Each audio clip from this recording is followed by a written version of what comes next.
Allah, yang mana oleh beliau yang seingin tahu saya langkah dalam menegakkan kalimat tauhid, la ilaha illallah Muhammadar Rasulullah.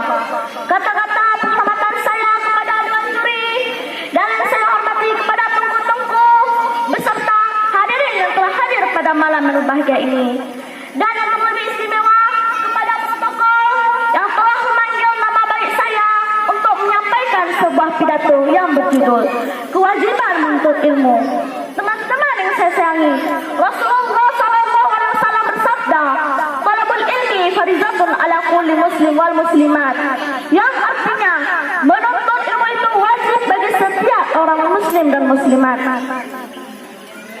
Kenapa ada ilmu diwajibkan? Karena dengan ilmu kita bisa tahu yang mana yang hak dan mana yang batil. Dengan ilmu kita bisa tahu yang mana yang baik dan mana yang buruk. Dengan ilmu juga kita bisa tahu yang mana yang halal dan mana yang haram. Teman-teman yang dirahmati Allah, kenapa kita harus untuk ilmu?